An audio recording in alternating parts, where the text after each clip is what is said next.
Siapa Mustafa Kemal Atatürk? Mustafa Kemal Atatürk adalah presiden penghancur Khalifah Utsmani. Dialah presiden pertama dari Republik Turki sekuler.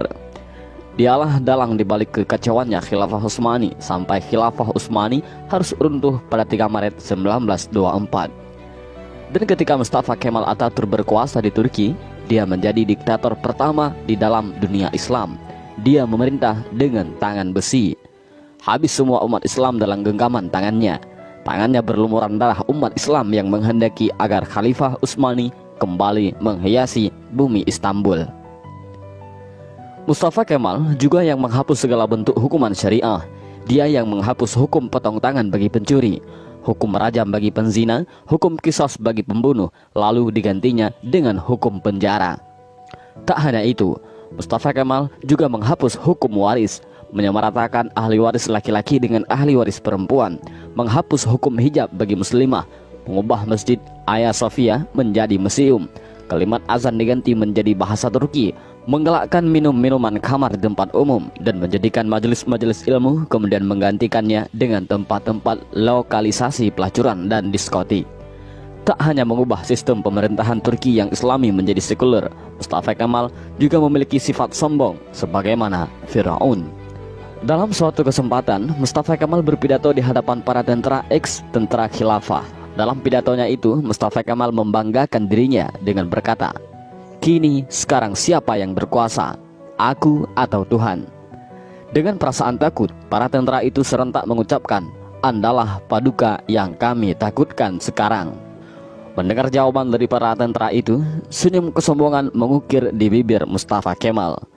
Tapi semua itu berhenti ketika periode akhir Oktober 1938. Saat itu, Mustafa Kemal awalnya menderita penyakit kulit. Namun Mustafa Kemal menderita penyakit tambahan yakni malaria, lever, dan penyakit kelamin. Dokter pribadinya pun memberi salep dan dioleskan di kulitnya yang luka karena garukan dari kukunya.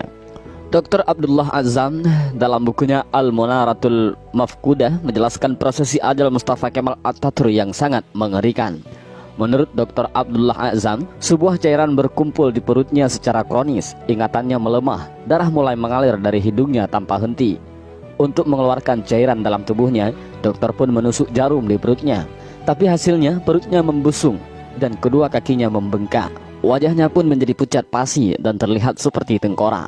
Mustafa Kemal yang sedang sakit menderita itu, kesehariannya dilengkapi rasa panas yang luar biasa.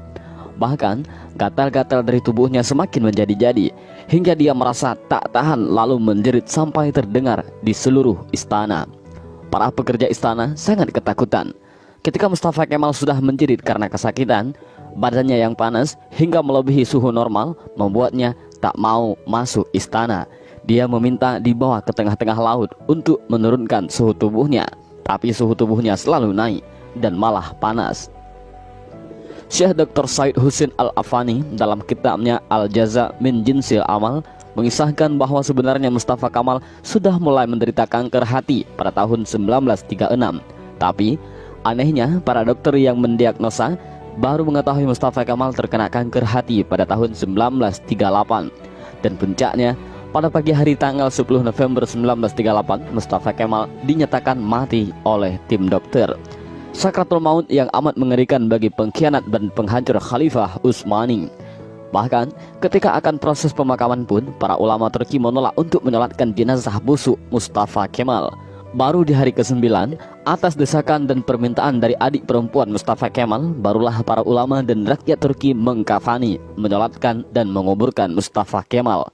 Tapi naas, ketika jenazahnya akan dimasukkan ke bumi, jenazahnya terlempar ke atas. Para penziarah dibuat repot oleh hal ini. Untuk para ulama sepakat untuk menimbun jenazah Mustafa Kemal dengan bebatuan di bukit di Ankara. Baru setelah 15 tahun matinya Mustafa Kemal, jenazahnya kembali untuk dikubur. Tapi lagi-lagi, bumi menolak jenazah Mustafa Kemal. Hingga akhirnya jenazah Mustafa Kemal dimasukkan ke dalam museum etnografi di Ankara, Turki.